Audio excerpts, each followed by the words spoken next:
And those are just some of the features that MIDAS Civil has. So if you have some questions about the capability of MIDAS Civil, you can just ask it from us. We will gladly answer. And now, to fully appreciate the power of our software, MIDAS Civil, let's move on to the demonstration. So what we'll have is a pre-stress composite bridge analysis composing of a ash to eye girder. So we have here three span of 30-meter bridges.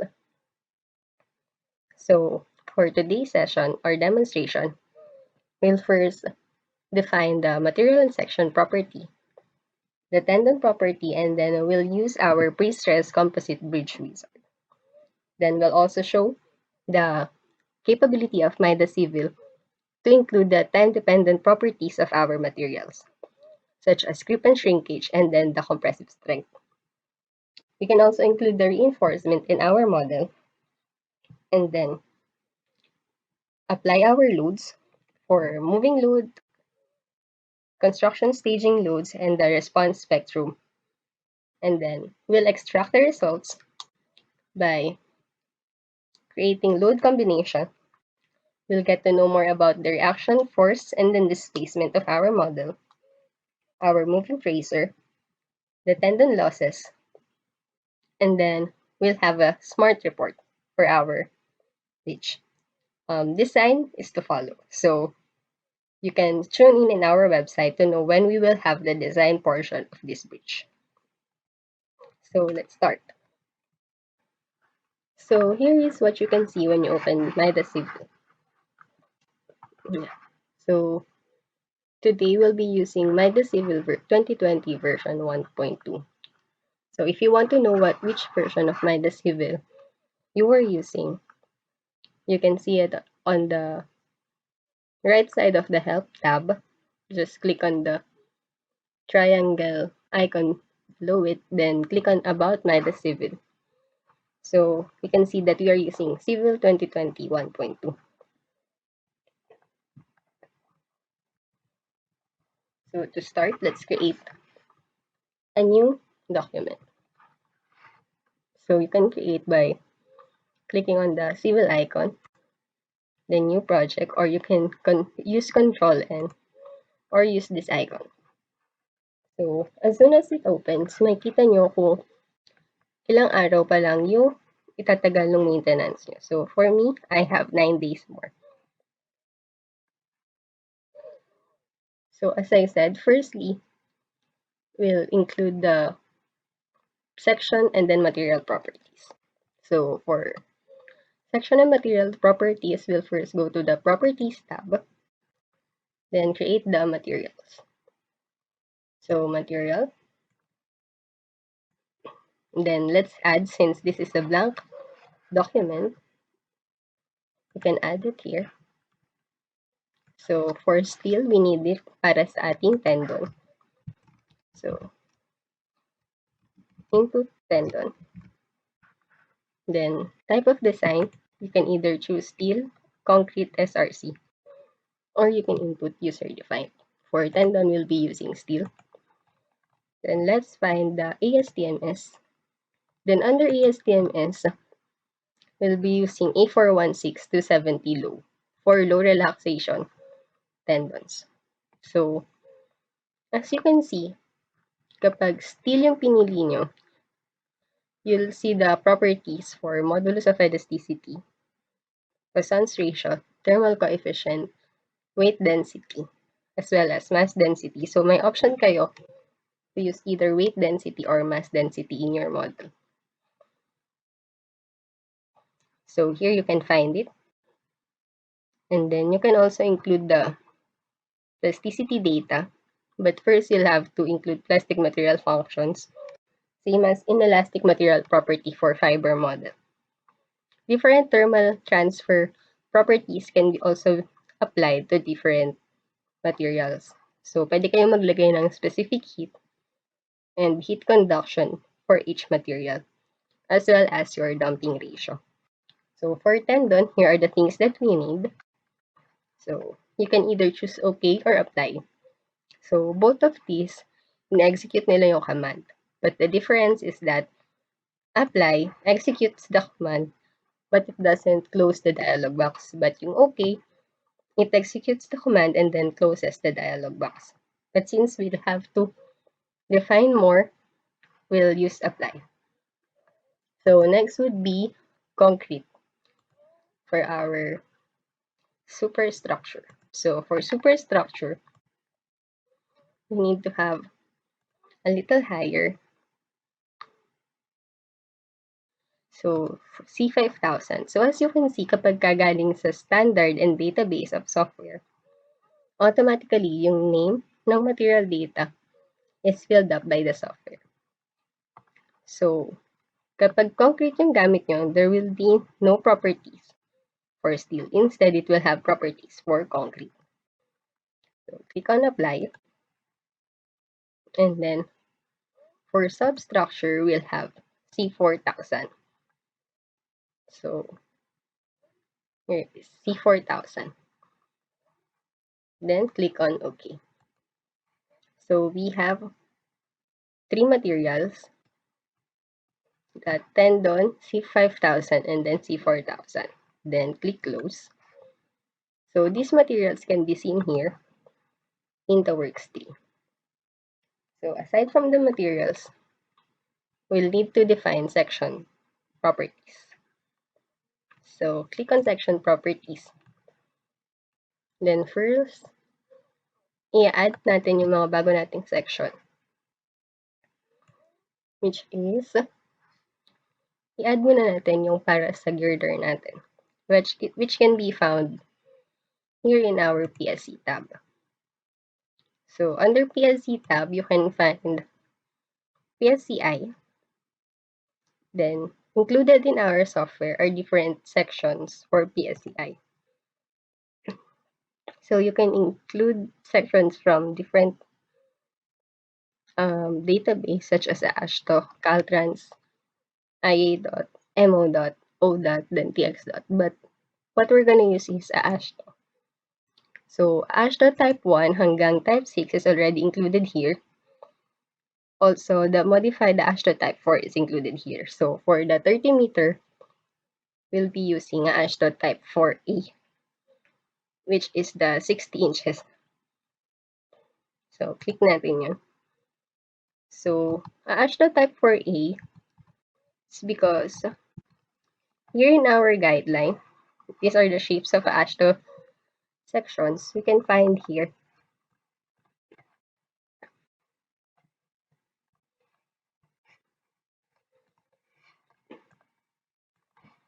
So the span for 30 meters, we can choose either type 4A or type 4B and type 5. So I'm using type 4A.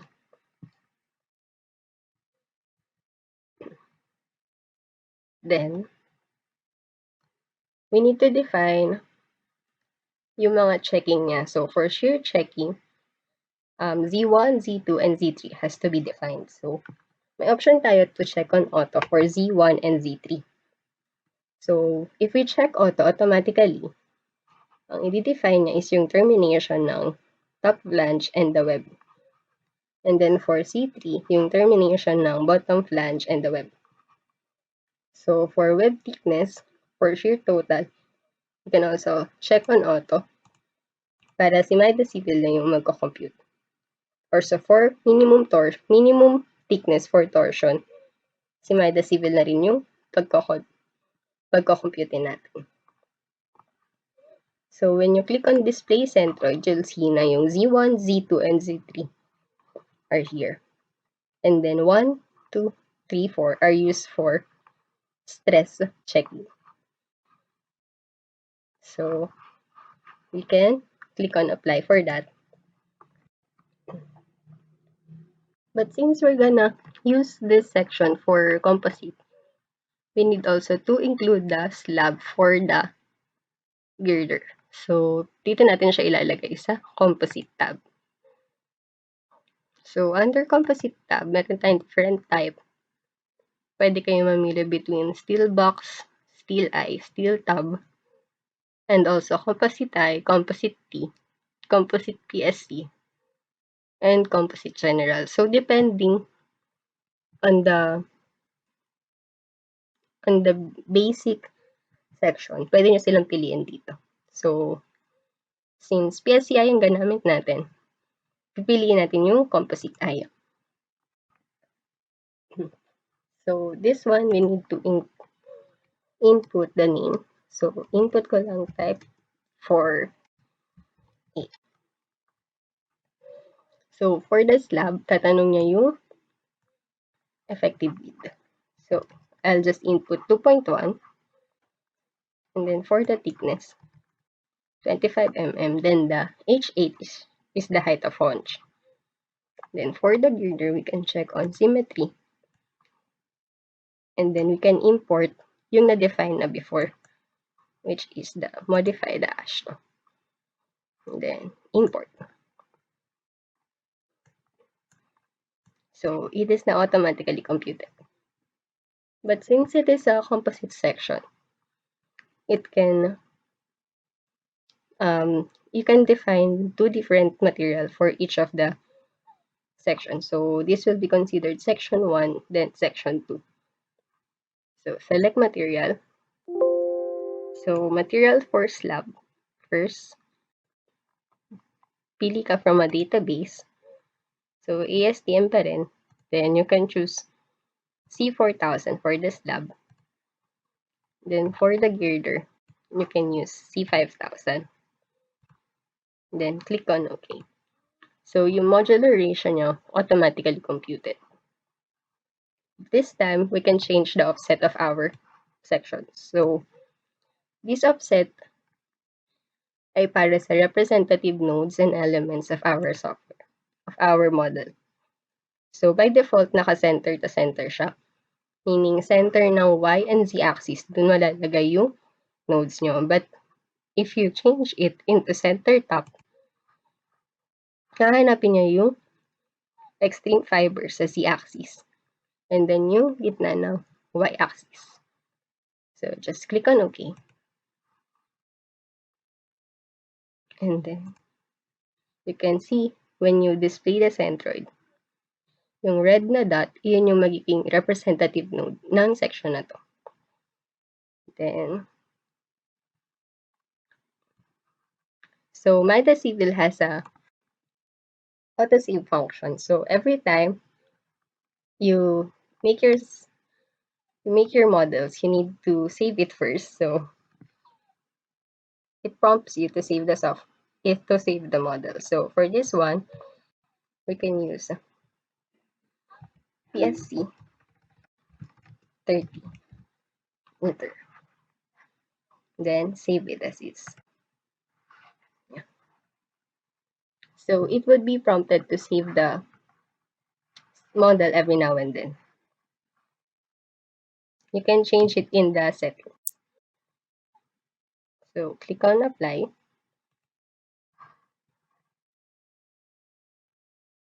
Then aside from the girder and the slab, which we have defined, we can also modify yung section for the diaphragm, the coping beam, and the column. So all of these will be defined here in the database or user tab. So for the diaphragm, solid rectangle.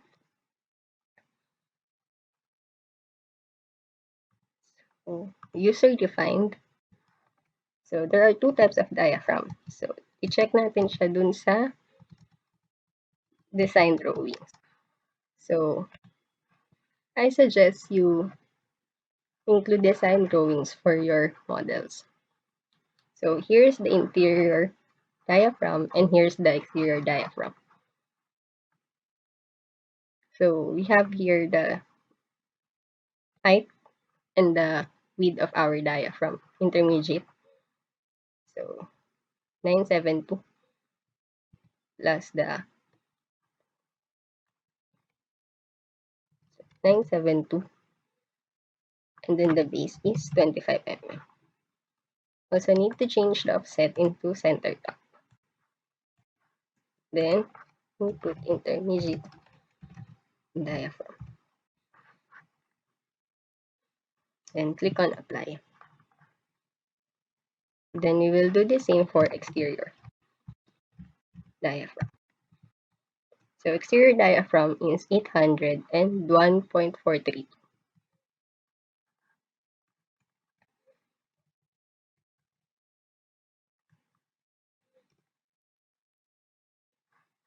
Then click on apply.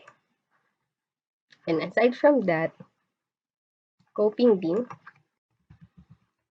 we also need to define it. So let's just include 1.8 by 1.8. Then center top. Then just click on apply for the coping beam. Then for the column, we will change it into solid round. So we'll have a diameter of 1.8. Then instead of center top, we'll change it into center to center. Then click on OK. So now we have modified the ASH to type 4. So this is for the girder. Then the composite girder type 4A, intermediate diaphragm, and then the exterior diaphragm, the coping beam, and then the column. So we can now close it. So aside from the method na ginawa natin, we can also import sections and materials from other models such as this. So kung meron na kayong previous model na nandun yung mga kailangan yung materials and section, you can just import it from there. Close na natin siya.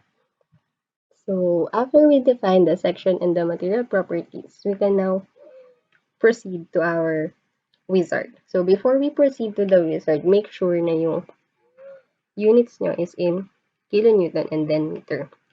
So anytime in the modeling, as long as walang naka-open na dialog box, you can change your units into for forces into kilogram force, ton force, newton, kilonewton, pound, and then kips. And then for length, you can change it into meter, mm, centimeter, inches, and then feet. So you can find the wizard here in the structure tab. So here are the different wizards. So from base structures, pwede kayong magawa ng mga beam, column, arc, frame, truss, plate, and shell here. And then other types of wizards are also here. So suspension, cable stayed, ILM, FCM, MSS, and then FSM, and then transverse model can also be found here. But what we're gonna use is the pre-stress composite bridge wizard. So click on the pre-stress composite bridge wizard.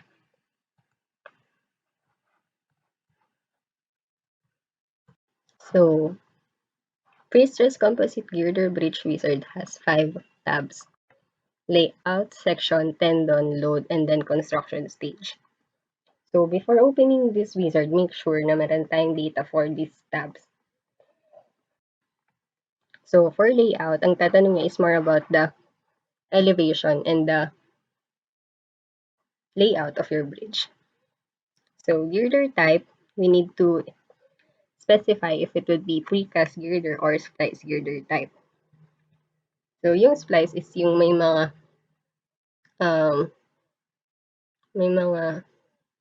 divisions in between the span. Precast is one single span na ikakast sa buong bridge. So since straight lang naman yung bridge natin, ang gagamitin natin is precast. Then you can choose the modeling type. It can be all frame, deck as plate, girder as frame, or all frame.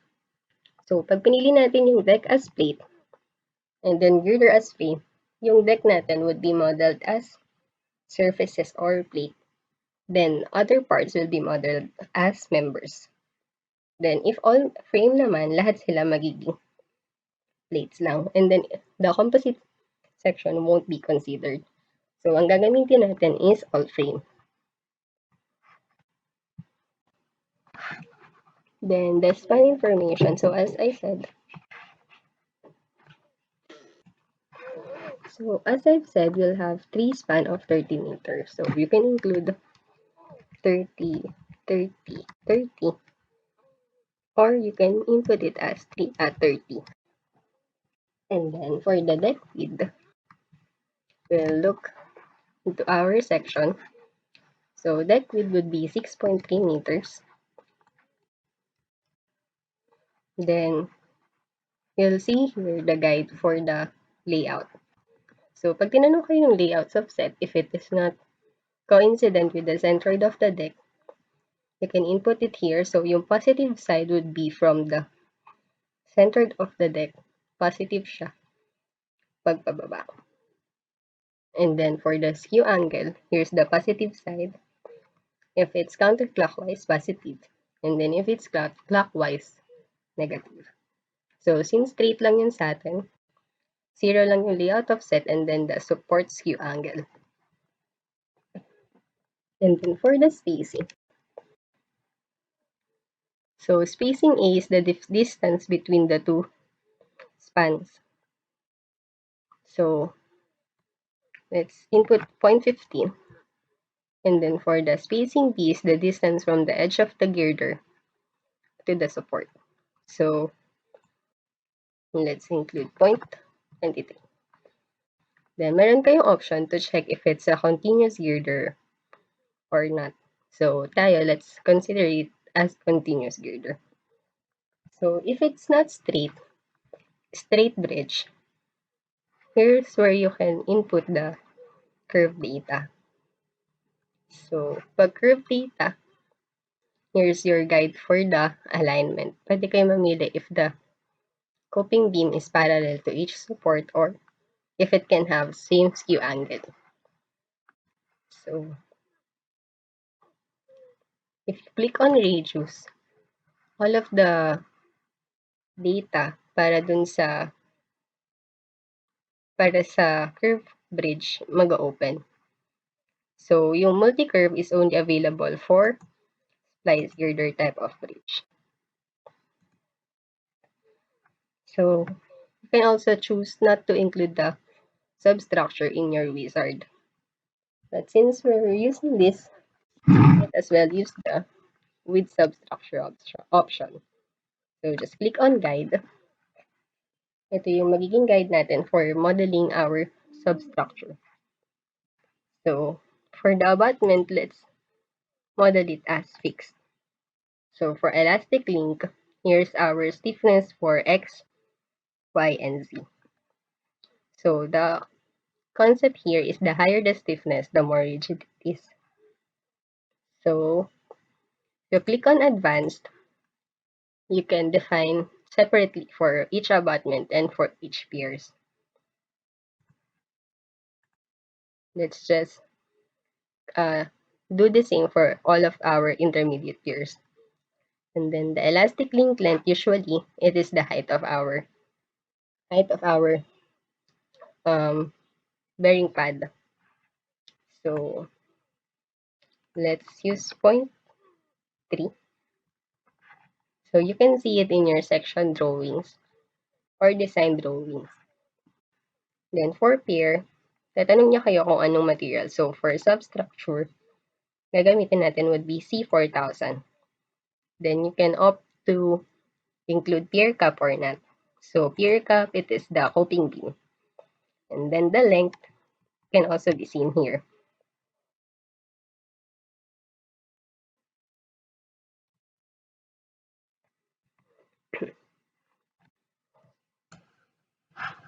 So you can see it here. So the length is 5.72.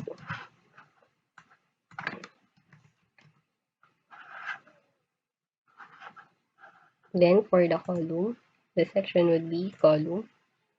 Then say the height is 8 meters for all of the intermediate column piers. So pwede kayo magbago-bago ng height of column when you click on advanced here. Then if you input spacing, automatically magkakaroon kayo ng multiple bend for the column. And then for the pier support, let's include fixed is our support. So that's it for the layout tab. Then next would be for the section tab. So for the section tab, you'll need to include the deck thickness. So 250 mm. Then the number of girders, we have 3. Then click on apply. So when you click on guide, you can see here.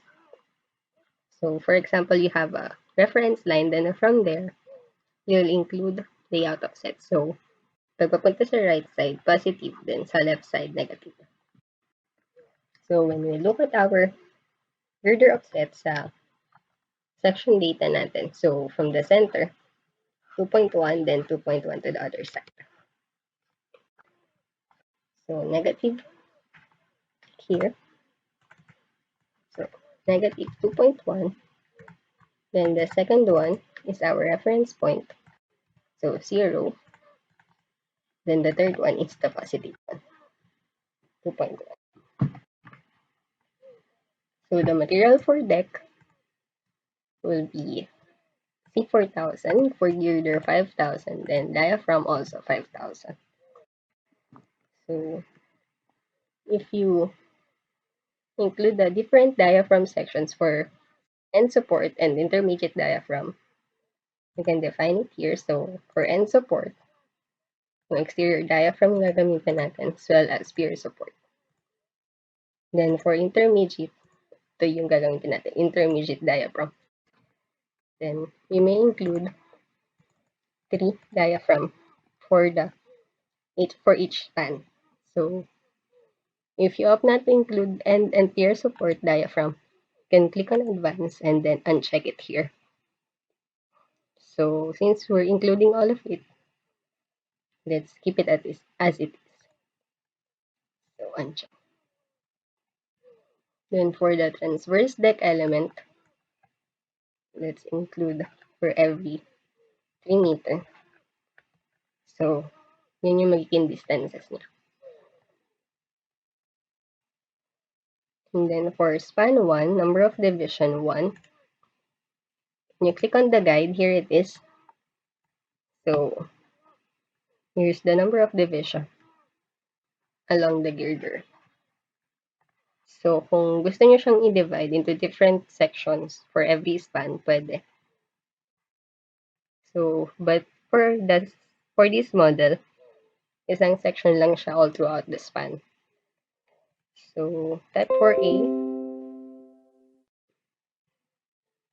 yung gagamitin natin, which is the composite section. Then for span 2, make sure na same, type 4A din. Then for span 3, type 4E. So you need to include girder information for span 1, span 2, and then span 3. So that's for the section tab. We must also check the generate 10 points element. So moving on, pupunta na tayo ngayon sa tendon tab. So for the tendon tab, here is our guide. So you have different shapes, harp 1, harp 2, and then curve. So that's your options. But first, you must include for the tendon properties. So click on the three dots beside the tendon property. Then click on add. So you'll have to include the tendon name. So it's input tendon. Then internal post tension. You can define pre-tension tendons and then external tendency. But for us, let's use the post tension and pre-tension. So let's use the material for tendon A41627 low. Then for the tendon area, it is automatically computed by clicking on the 3 dots beside it.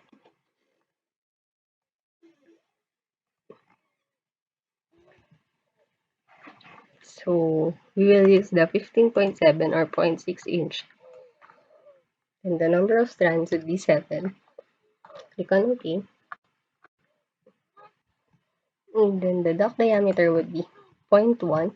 Make sure that the duct diameter is greater than the total tendon area. I mean, the duct area should be greater than the total tendon area. Then for the relaxation coefficient for a ASHTOB is magura 45. Then ultimate strength is as the given 1.8632 kilonewton per square meter. The yield strength is 1.569. Then for the curvature friction factor, we can see it in our ASHTO codes.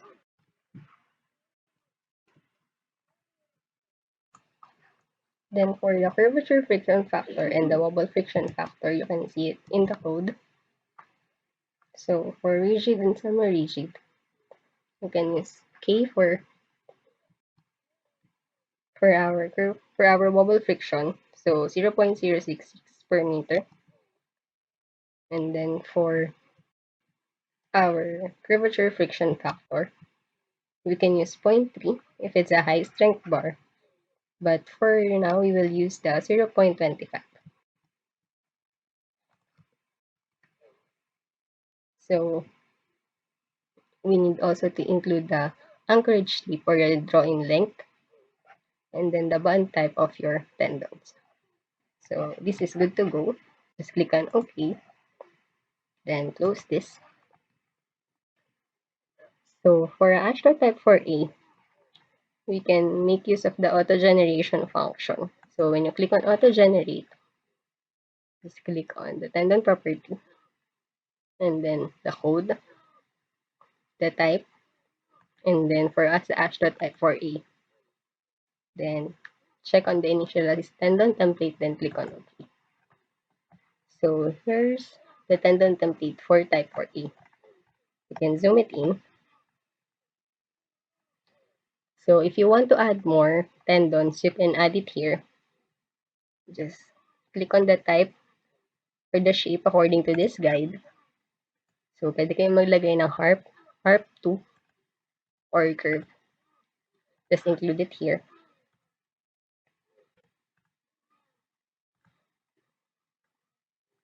Then you need to include the transverse distances and then the different dimensions. So for D, for example, is the distance between the edge and the first tendon. Then H1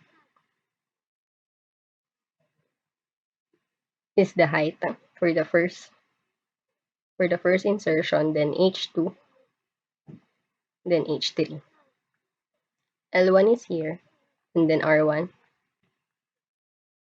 is also on the other side. So jacking stress can also be inputted here.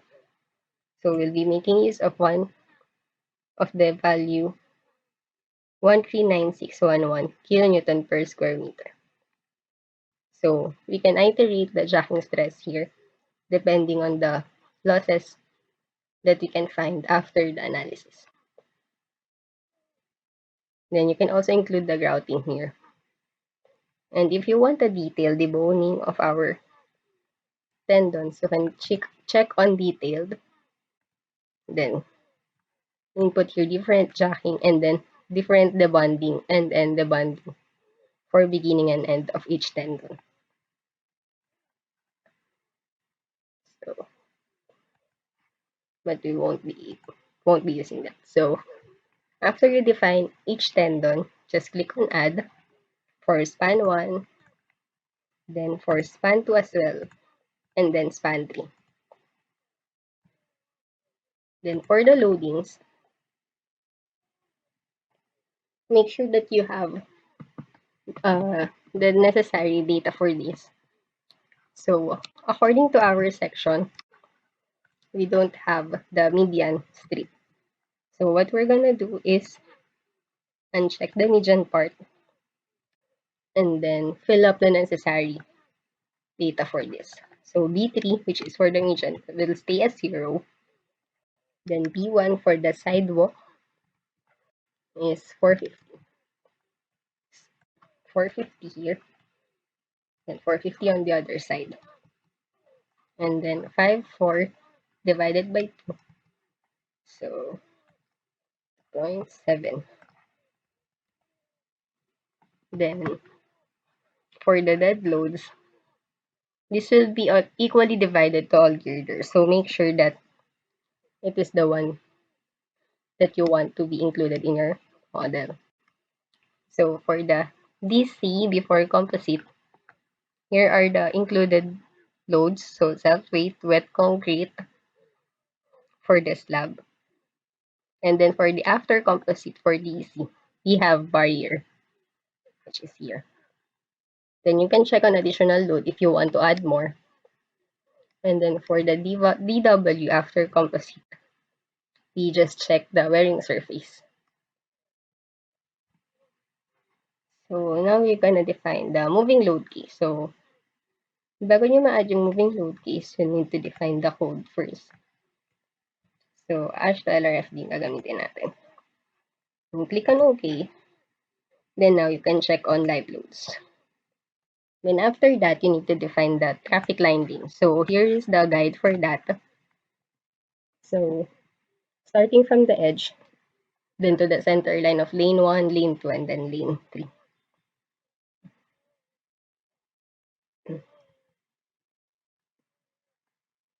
So here we can see na isa lang yung pwede dito. So we'll just include the center part. So you can include this one, the flush part to the left, then center, then flush part to the right. But now we're gonna include only the center one. So one lane, and then kung ano yung distance niya from the edge. So yung nasa gitna would be 3,150. This one.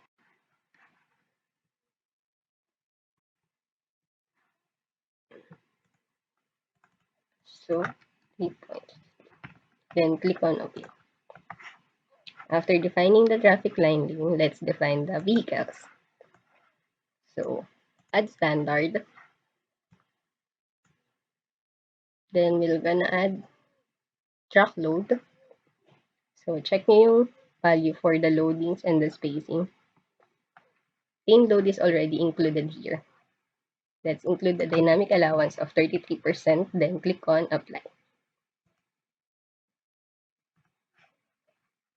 Same with tandem load. So as you can see, inherent yung tinype natin na 33% dito. Then lane load is already included as well. So yung additional na 33% is only applied here in the axle loadings. So click on OK. Then close. The last tab would be construction stage. So here, you can define the duration for every construction stage. So CS1, this is where we're gonna erect the substructure and install false work if there are false works. Then erect precast segment for CS2. Then for CS3 is the cast splicing and making continuous of our girders. Then CS4 is the first stage of post-tensioning. Then CS5 is the casting of the deck. And CS6 is if there is second post-tensioning. And then CS7 to 8 is the temporary support removal and the placing of barriers. So as you can see, ang applicable lang sa model natin is yung substructure activation, yung pag-load ng diaphragm sa ating girder, then yung paggawa ng continuous ng ating span, and then pag-input ng after composite loads, and then yung combination of our long-term effects. So the duration should have to be double-checked with the project manager. So kung ilan yung oras na itatagal for each stage, yun yung dapat na ilagay dito. So if you have defined everything, you can save the wizard. So we can click on Save As. Then include PSC 30. Then save it as DWZD file or wizard file. Then click on Save. So, later on, pwede nyo pa siyang gamitin as reference kung gusto nyo lang baguhin is some of the loads or the tendons. Then, click on OK.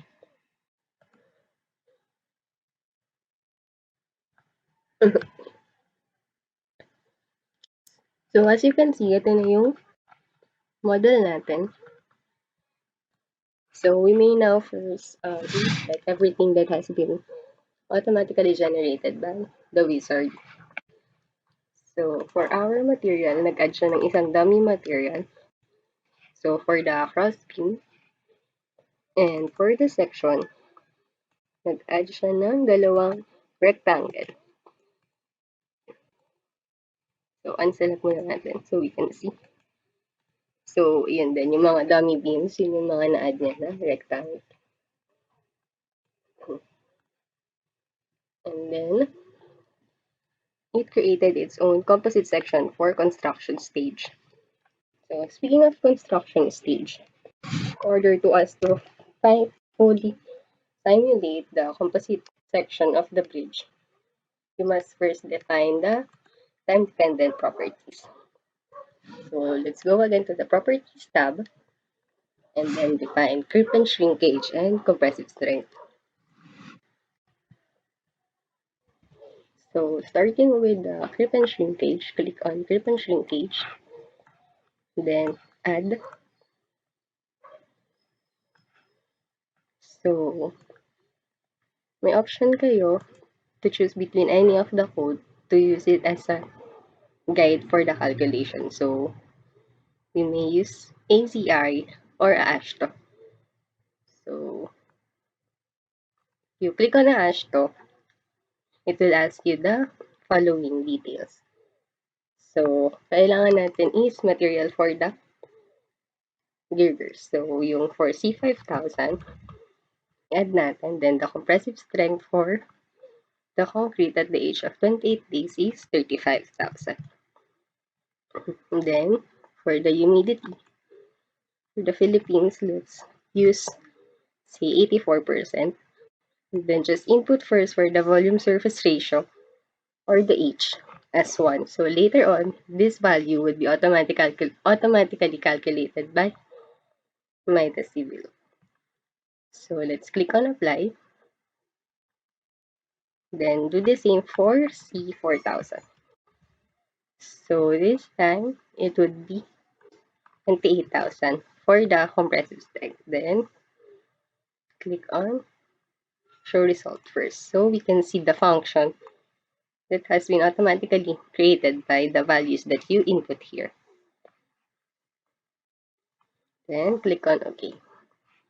So, we have two time-dependent materials for creep and shrinkage, C5000 and then C4000. So, let's close it.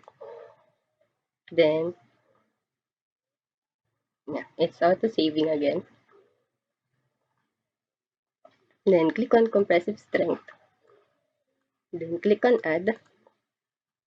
So, for compressive strength, we'll be doing the same for both of the materials for concrete. For C5000, the concrete compressive strength for 28 days is 55,000.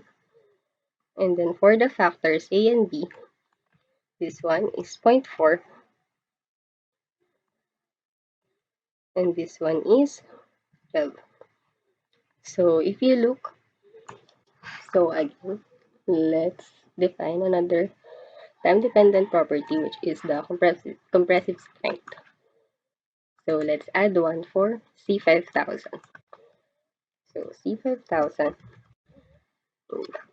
code that we'll use is ACI, since walang ASHTO. So the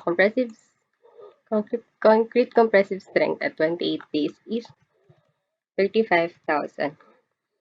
And then for the factor of A, there's a range for the concrete. It is between 0.05 to 9.25. So ang gagamitin natin would be 4, depending on the type of concrete that you're using.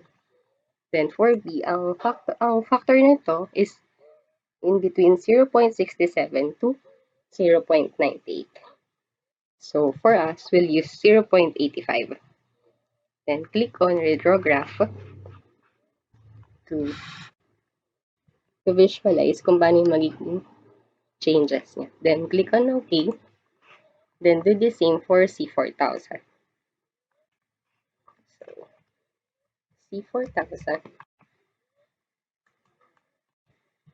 8,000. Then same factor, 4, and then 0.85. Then redraw. Then click on OK. Then close this one. As you can see, we have two tree menus present. So the one is for the works tree. The other one is for the group. So yung mga blue, it is not yet assigned. So to properly assign it, let's click on material link.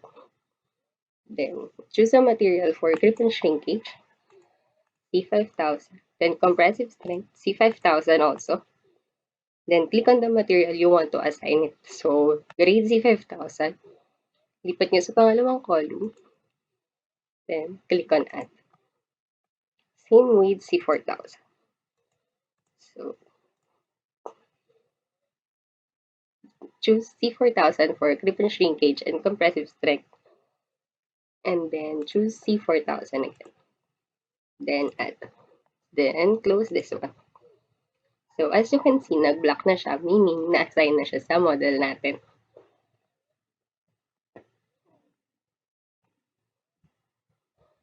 So next thing would be the loads. So automatically, meron na siyang na-define na mga loads. Like the self-weight, yung wet concrete. So pag dinisplay natin, ayan, may value na siya. And then for the barrier as well. And then wearing surface. At saka yung pre-stress for the tendons. So if you look closely, yung tendon layout na dinefine natin kanina,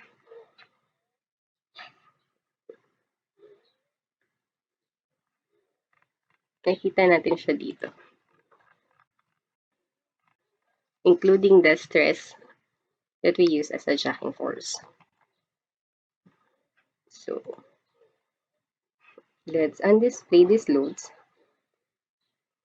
Yeah, so total we have 468 tendon pre-stress loads. So undisplay. Then let's bring it back again to the hidden view. So aside from these loads, kailangan din natin i-modify our construction stage loads and moving loads. So balik tayo sa load tab. And then in moving load, nag-define na tayo ng traffic line lanes. So display natin siya. So yun siya nasa center. But we'll modify this. So right click, then properties. So here are the values that are automatically made from the wizard. So i-click lang natin yung transverse lane optimization.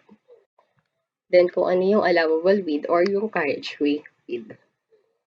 So para malaman yung carriageway width, let's go back again to the section. So ito siya, yung 5.4 meters. Binawas ko lang natin yung sidewalk. Then click on OK. So close it, and then we have two vehicles, tandem and truck. So since naka-blue pa sila, kailangan natin silang i-assign.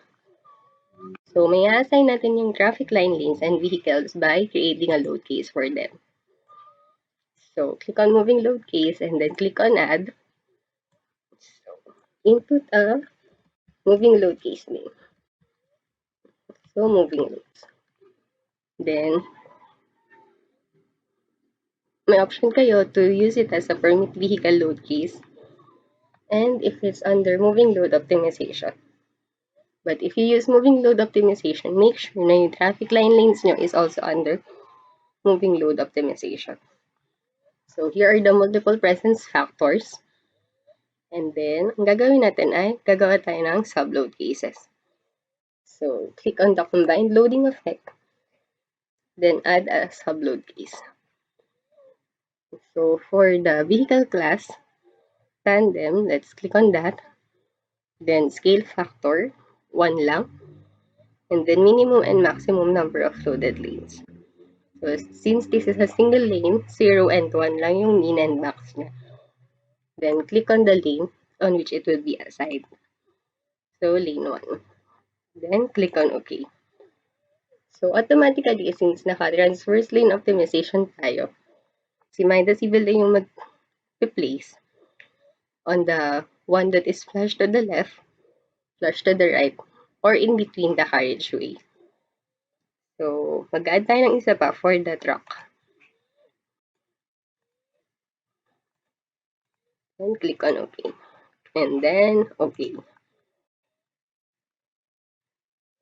So, close na natin yan. Then, naka-assign na sila. So, okay na tayo for the moving load. Next naman is for the dynamic load or the response spectrum. So, under dynamic load, meron tayong dalawa. Response spectrum and then time history analysis data.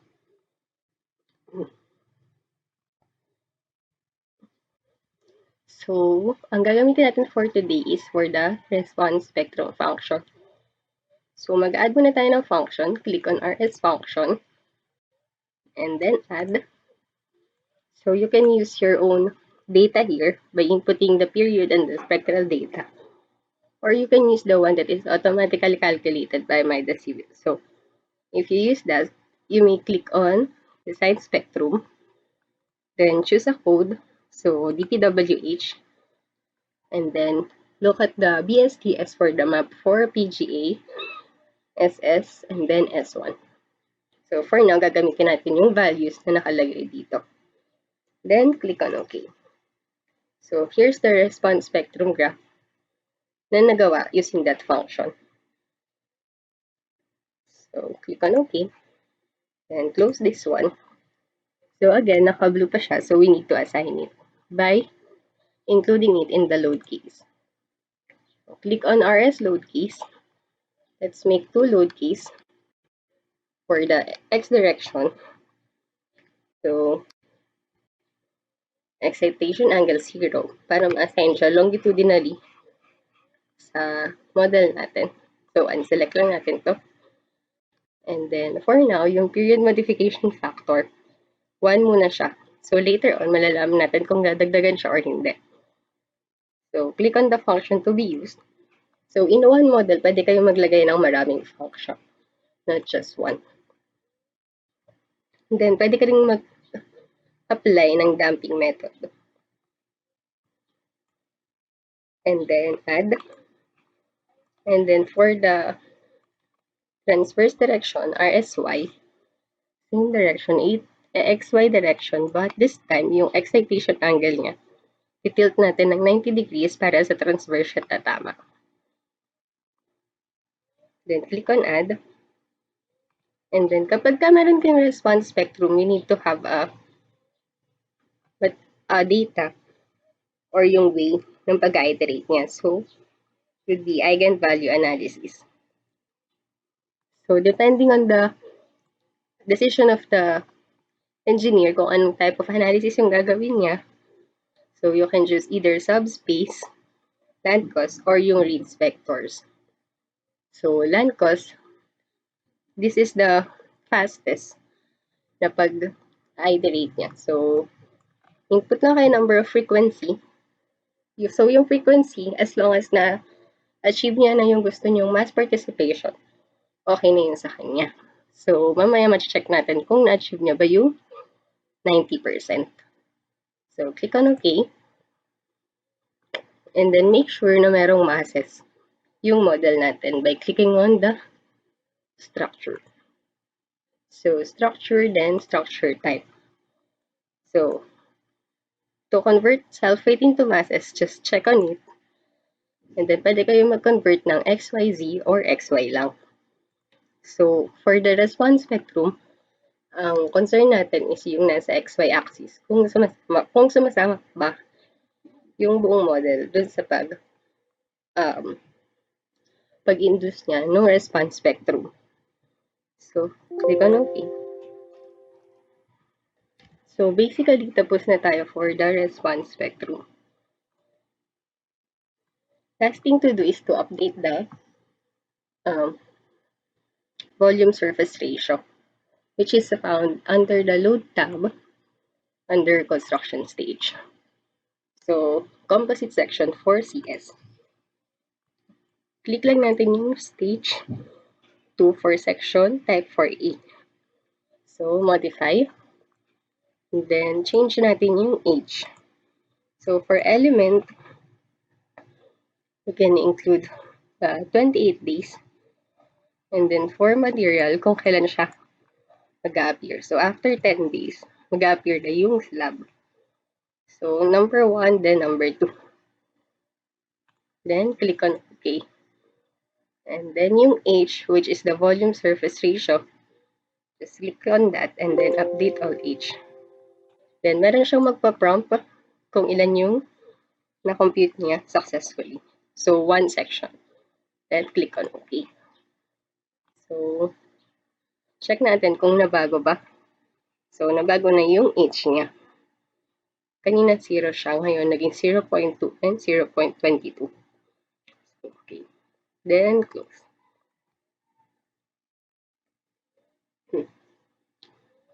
So, now, our model is ready for analysis. So, we can run the analysis by going to the Analysis tab, then clicking on Perform Analysis. So, these are the analyses that were performed. So, construction stage analysis, stiffness and load matrices forming element, then static analysis, eigenvalue analysis, response spectrum analysis, and moving load analysis. So, the length of analysis depends on the model that you have done. Of course, your hardware, and then the number of iterations that you inputted. So, let's wait for the analysis. So, you can see that the analysis is done if it says on the message window that your MIDAS job is successfully completed. And it took 117 seconds to be fully analyzed. So, now we can see the results. Let's go to the results tab and then add a load combination. So, you can click on load combination. So, if you want to add manually, you can first input a name here. So, see, for the self-weight, you can add here dead loads. So, let's change it into dead loads. Or you can automatically generate load combinations by clicking on auto generation. So depending on the design code that you use. So $FD then concrete. Here are the load factors that will be considered. So you may choose to add for static load case only or construction stage only or static and construction stage plus construction stage. Then click on OK. Then automatically these load combinations are generated. So you may close this one. And then we can now see the different results. So for reaction, just click on reaction and then choose a load case or load combination. So say for example, the dead load one. Then check on values. Then on to see only minimum and maximum. Click on OK. So here are the values. So Here's the maximum. These units will be used for the results as well. So, kung gusto niyo siyang baguhin, okay lang din. So, check on legend. So, for us to easily see the values. And then, kung saang node siya nag-appear. And then, for the deformation, you can see deform shape or displacement contour. So, say for example, due to the load case 1, load combination 1 rather. So, here's the displacement contour, and if you want to see the deformed shape, just check on deform and then apply. So, this would be the deformed shape. So, let's bring it back to initial view. Then again, let's see other results. So, for the beam diagrams, you can see here the moment diagram. Say, for example, for the left load, click on apply. So, yeah, this one is simply supported for each of the spans.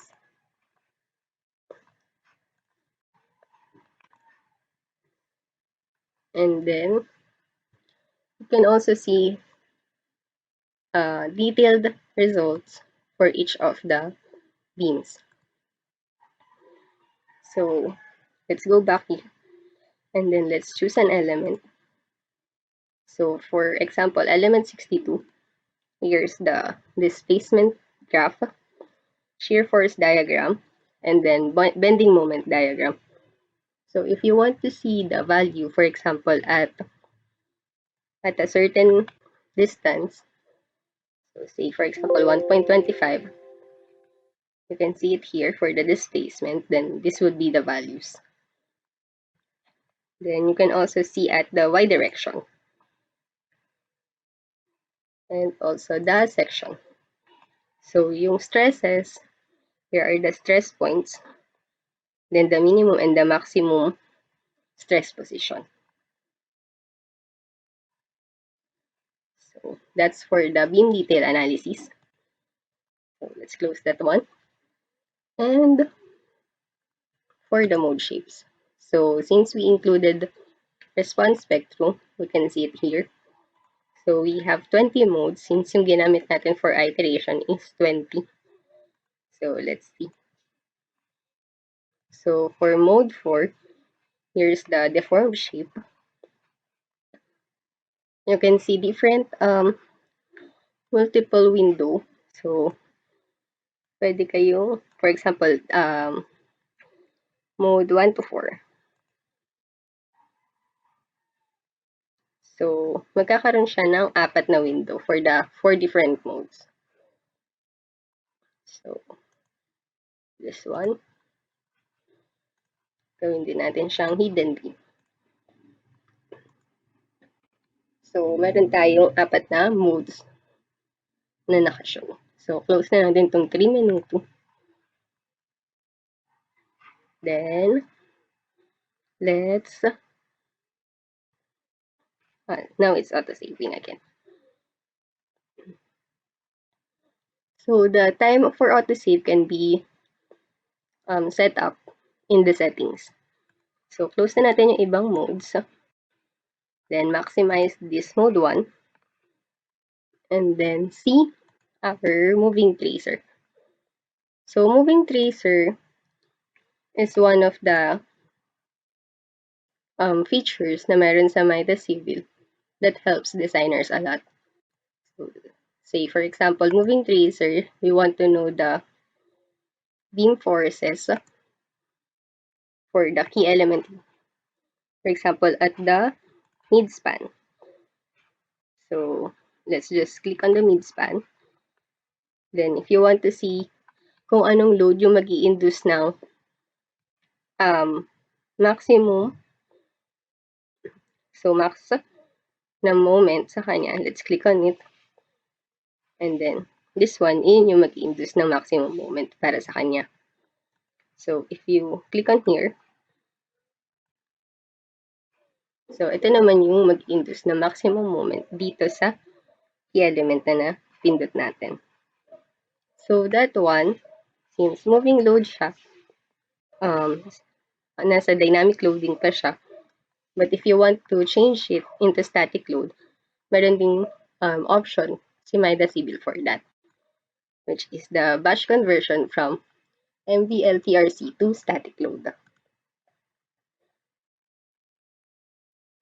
So, aside from the moving load, we can also see yung mga results in table format, which is Excel compatible. So, say for example, hinahanap natin yung mass participation. So, let's click on results table, then vibration mode shape. Click on OK. So, here's the modal participation masses and the eigenvalue analysis. So, makikita nyo dito yung frequency and then period. So, let's see kung saan siya nag 90%. So, mode 8 pa lang, naka 90% na siya both x and y axis. So, meaning, yung model natin na-include niya almost everything in the response spectrum analysis.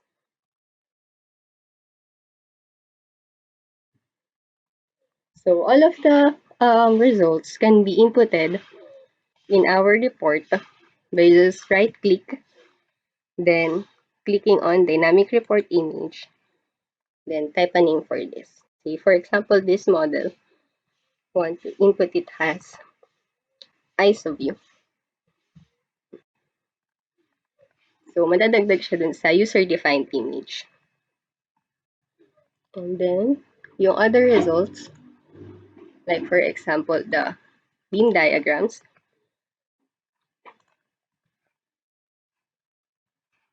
let's include the values and the legend. So, right-click and then Dynamic Report Image.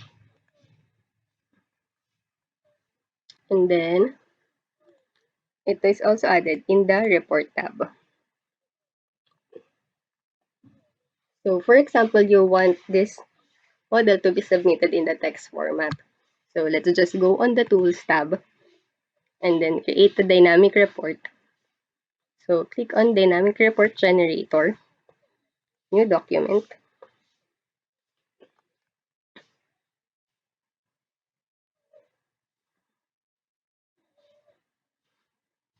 So, now a new Word document is generated inside MIDAS.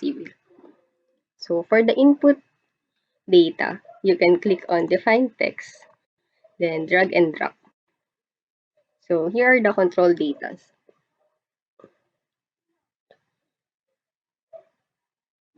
So, it is automatically added in the Word file. Then, you can also add this user-defined image that we saved a while ago. Drag and drop lang din siya. So, figure 1. Then, also the results. So, beam diagram. So, what's good here is that kahit magbago kayo sa model, pwedeng i-click nyo lang yung dynamic report regeneration. And then all of the values and the images here will be automatically changed. So you can save this one, same as how you are using it in Word. So click on the save icon. Then just input a file name. So PSC 30 report. Then click on save. So close na natin yung smart report. And then here it is for the PSC modeling up to the analysis. So if you have some questions, you can email it to me. in phinquiry@midasit.com, or you can, for faster response, you can just send it via text message at 0917-145-657, which is the number for technical support for MIDAS IT Philippines. So again, the sign portion of this is also automatic in MIDAS Civil. That has to be another topic, since this portion is for 1 hour only. So the PSC design has its separate tab, so we can talk more about that in the following webinars. So thank you very much for listening, and I hope you learned some things from this session. Hope everyone stays safe and use this time wisely. Thank you very much.